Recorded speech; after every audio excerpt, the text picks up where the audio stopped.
El Señor esté con vosotros. Lectura del Santo Evangelio según San Marcos. En aquel tiempo Jesús tomó consigo a Pedro, a Santiago y a Juan, y subió aparte con ellos solos a un monte alto, y se transfiguró delante de ellos. Sus vestidos se volvieron de un blanco deslumbrador, como no puede dejarlos ningún batanero del mundo. Se les aparecieron Elías y Moisés conversando con Jesús. Entonces Pedro tomó la palabra y dijo a Jesús: Maestro, qué bueno es que estemos aquí. Vamos a hacer 3 tiendas, una para ti, otra para Moisés y otra para Elías. No sabía qué decir, pues estaban asustados. Se formó una nube que los cubrió y salió una voz de la nube: Este es mi Hijo, el amado, escuchadlo. De pronto, al mirar alrededor, no vieron a nadie más que a Jesús solo con ellos.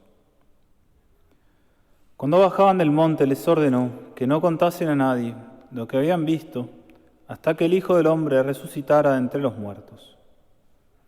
Esto se les quedó grabado y discutían qué quería decir aquello de resucitar de entre los muertos. Palabra del Señor.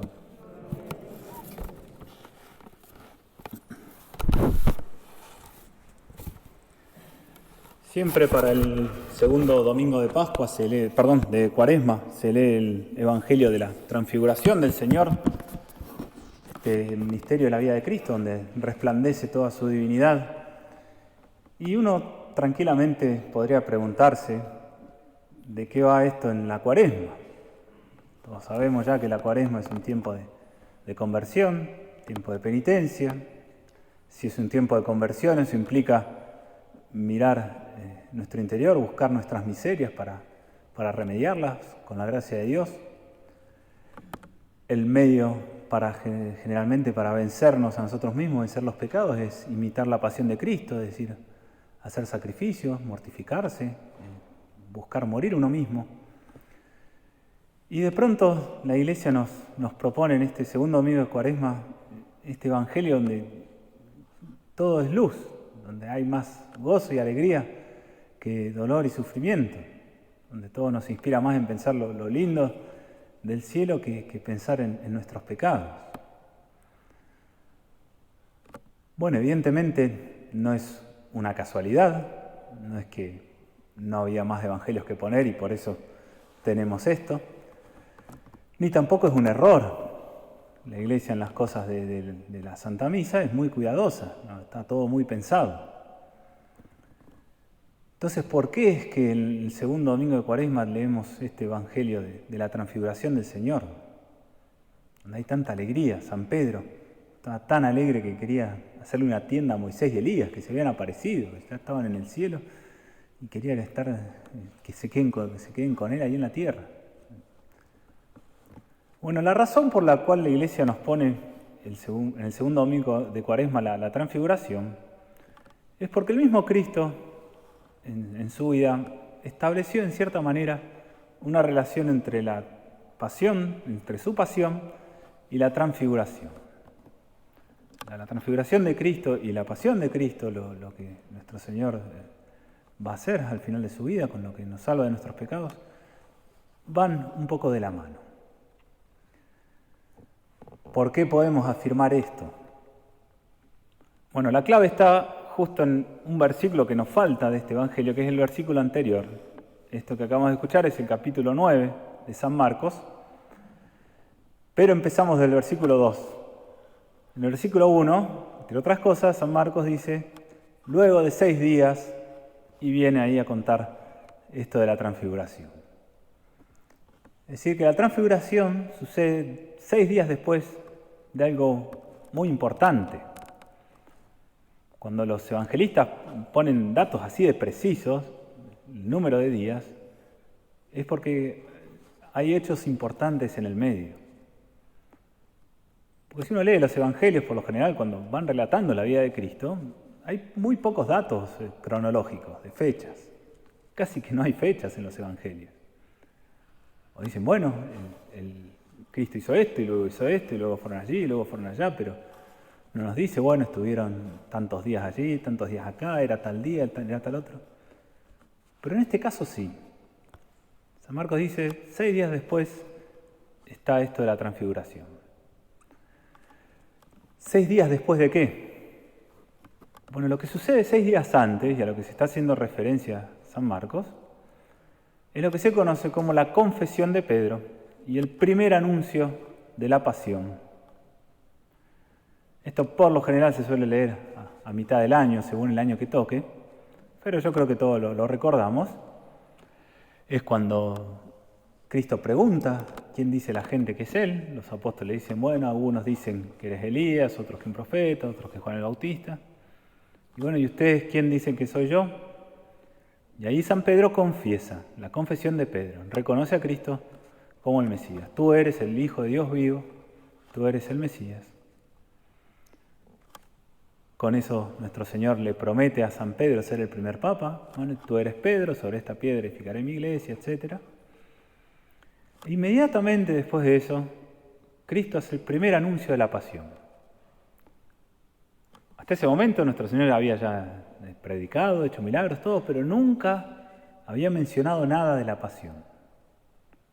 Es la primera vez que los discípulos oyen hablar de la pasión.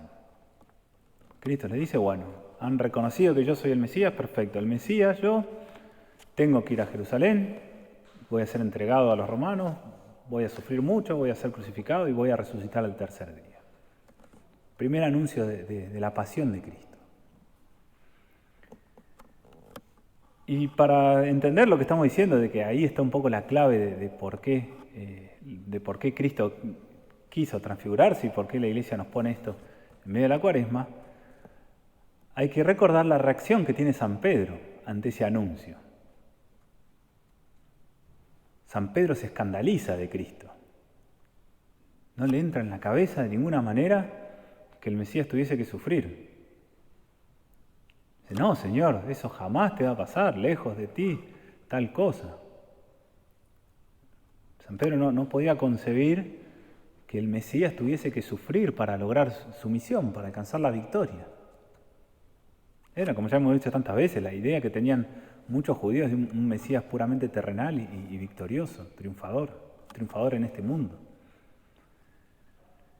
Y ahí nuestro Señor le da esta respuesta tan fuerte. Lo trata a San Pedro como tal vez no trató incluso a sus enemigos. Lo trata de demonio a San Pedro. San Pedro le dice esto y Cristo le responde, retrocede, Satanás. Tus pensamientos no son los de Dios, sino los de los hombres. San Pedro no había logrado entender la relación que había entre la pasión de Cristo y la victoria de Cristo. Que hacía falta ir por la cruz, por el sufrimiento, para llegar a la resurrección. Y es en parte por eso, podemos suponer, que Cristo quiso transfigurarse.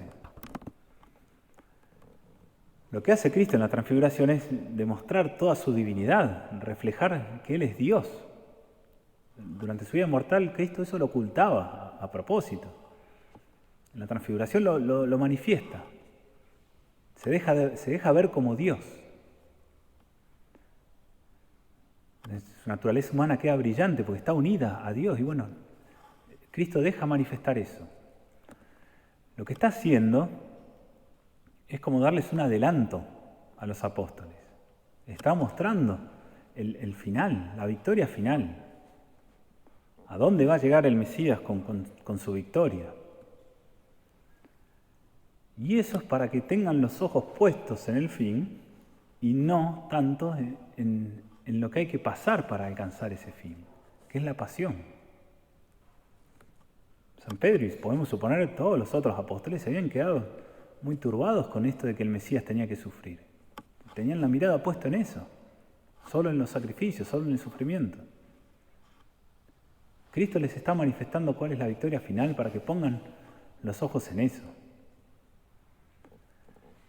Y es por lo mismo que la Iglesia nos pone eso el segundo domingo de Cuaresma, para que también pongamos los ojos en la victoria, en el final. para que no miremos tanto lo que hay que hacer, no estemos, digamos, enfocados en todos los sacrificios que hay que hacer en la Cuaresma, que a todos nos cuestan, sino tener los ojos puestos en el final. Así es mucho más fácil hacer todo lo que la Iglesia siempre nos pide en la Cuaresma. Y la Iglesia nos conoce muy bien, sabe que a todos nos gusta la salida fácil. Todos estamos inclinados más a la comodidad que al sufrimiento, que al trabajo. Es la naturaleza humana que está herida por el pecado original. Luego de tal vez muchos años de trabajo en la virtud, bueno, uno se acostumbra, pero siempre sigue costando un poquito. Bueno, si uno tiene puestos los ojos en el final, todo es el sacrificio que hay que hacer, se vuelve mucho más liviano y se le da mucho sentido. ¿Por qué tengo que hacer ayunos? Y bueno, porque es la manera que yo me imito la pasión de Cristo para imitar luego también la resurrección de Cristo, para alcanzar la victoria. ¿Por qué tengo que hacer sacrificios? Y bueno, porque es lo que Cristo hizo en la pasión, pero lo importante es a dónde me lleva eso, no esto que tengo que hacer ahora. Pues si estuviéramos queriendo hacer los sacrificios, las mortificaciones propias de Cuaresma, solamente por hacerlas, y estaríamos medios enfermos. Una persona sana no busca el dolor porque sí, el sufrimiento por sí mismo. Si uno hace estos sacrificios en la Cuaresma es porque busca un fin superior. Cristo con su transfiguración muestra ese fin y nos alienta a perseverar en la Cuaresma. Y una cosa más por la cual nuestro Señor también se transfiguró a los apóstoles y por lo cual la Iglesia nos pone también en vistas el fin, es porque Dios conoce muy bien nuestra naturaleza, nos conoce perfectamente, Él nos ha creado.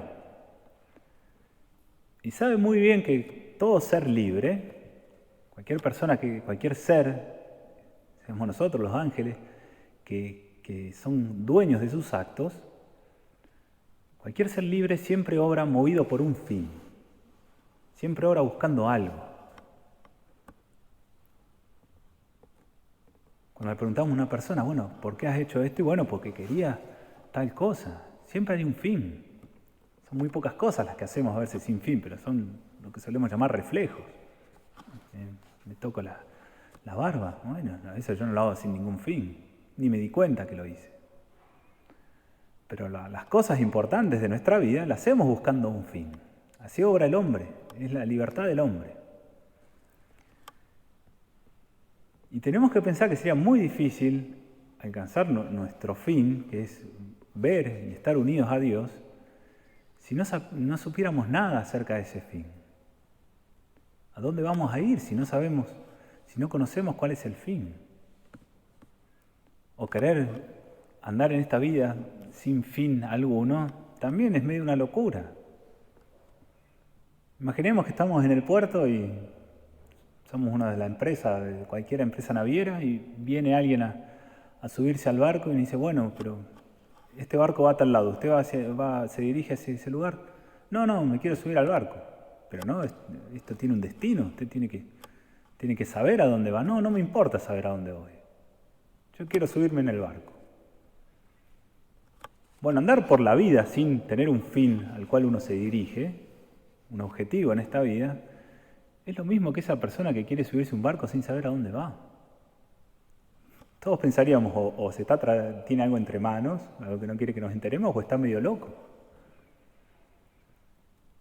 Cualquiera en su sano juicio y cuando hace actos libres, los hace buscando un fin. Es la naturaleza del hombre, así es el ser libre. Y por eso Dios también con la transfiguración nos muestra, nos anticipa el fin. No lo muestra en toda su plenitud, porque si no, ya lo hubieran alcanzado San Pedro y Santiago y Juan. Pero así nos muestra un pequeño adelanto. Bueno, este es el fin del hombre, ver esta gloria, estar unido a Dios en esa gloria, gozar eternamente de esa gloria. Esto es lo que tiene que desear el hombre, esto es lo que tiene que buscar en su vida. Y todo lo que haga o deje de hacer en la vida, tiene que ser apuntando a eso.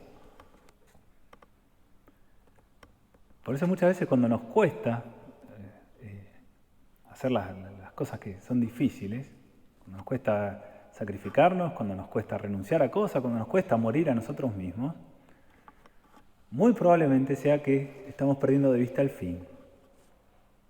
No sabemos por qué tenemos que hacer las cosas. Si tenemos siempre claro el fin, todo es mucho más fácil. Evidentemente, ya el otro extremo de esto es cuando ya no nos interesa el fin y uno está más pensando en las cosas de este mundo que en las eternas. Cuando mi fin es la salud, o el bienestar, o la comodidad, o el placer, lo que sea, cosas de este mundo, la fama, la gloria, lo que se nos ocurra, y ya perdí totalmente de vista el fin eterno. Y nunca voy a hacer nada para alcanzar ese fin eterno. Voy a hacer todo para pasarlo un poquito mejor en este mundo, sabiendo incluso que nunca voy a tener la felicidad perfecta. Dios nos libre, evidentemente, de caer en eso. Por eso pidámosle a María Santísima que nos conceda a todos la gracia de aprovechar, seguir aprovechando la Cuaresma, teniendo en vista el fin, saber todo lo que Dios tiene preparado para nosotros y que cualquier sacrificio que uno tenga que hacer en esta vida no es nada al lado del fin tremendo, enorme que Dios tiene preparado para nosotros. La visión eterna de Dios, gozar eternamente de Dios, poseer a Dios y junto a Él la compañía de todos los santos. Que la Virgen nos conceda a todos esta gracia.